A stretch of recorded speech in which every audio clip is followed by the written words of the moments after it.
Hello, my name is Tyler Netto, and after a semester of research here at Southern New Hampshire University, I'd like to discuss with you the current problem with the NCAA not paying athletes. In order to understand this problem, you first have to understand what is the NCAA and what are the rules restricting athletes from being paid or earning money. The NCAA is a nonprofit organization that governs all college sporting events and the athletes that participate in them. They are the ones that don't allow athletes to be paid, and they do this through a set of rules that they call the amateurism rules. With the amateurism rules, all student athletes are classified by the NCAA as amateurs, thus being unable to do anything that has to do with any sort of money, such as signing autographs or hiring an agent, as this will lose them their amateur status. The NCAA justifies the amateurism rules by saying how scholarship caps ensure student athletes are integrated into the college community, which improves the quality of an athlete's education. However, with the current state of college sports, there are many problems with this. The first being the major scandals that have come through this over the years. The most relevant and famous of these being the Reggie Bush scandal in 2005, which really showed the controversy of these rules. So in 2005, Reggie Bush won the Heisman Trophy while playing football for USC, but shortly after, allegations were made that Bush had claimed gifts from an agent. Due to this, the NCAA launched an investigation that led to Bush having to forfeit all his records and awards at USC, including the Heisman Trophy. The controversial part of this scandal was that the only evidence that NCAA had that Bush was in the wrong came from his supposed agent, who Bush claimed to not even know, and who also happened to be an ex-convict.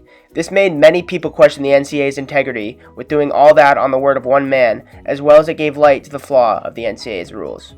So what are the other problems with the NCAA's rules regarding its athletes and earning money? Well, another problem would be just how one-sided the rules make the relationship between the NCAA and its athletes. This is because the current amateurism rules have the NCAA receiving everything and the athletes essentially nothing, or at least very little compared to the NCAA. By this I mean all the money that is brought in through the commercialization of college sports is given to the NCAA and its partners, but the athletes, the people who actually bring in all the popularity and viewership, receive nothing. And it's all because the NCAA prohibits them from earning anything by threatening to take away their eligibility. This goes into another problem with the NCAA's current rules, that being that with the growing commercialization and popularity of major college sports, colleges have really begun pushing their athletes to be athletes first and students second, despite insisting that academics are still the priority. An example of this would be how athletes can't even sign up for certain classes due to schedule limitations because of games, practices, or traveling.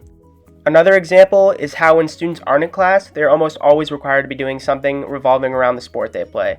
Whether it be practicing, lifting, team meetings, film study, or other things, they're almost always up to something and often left little time for work outside of the classroom. This can make it very hard for athletes to prioritize academics when athletics accepts nothing but excellence. This demand from athletes leads to another problem because it often inadvertently makes them choose between sports and academics, and since there is money in professional sports, athletes often leave college early. And even if an athlete manages to balance athletics and academics, there are other reasons that may cause them to choose to leave early.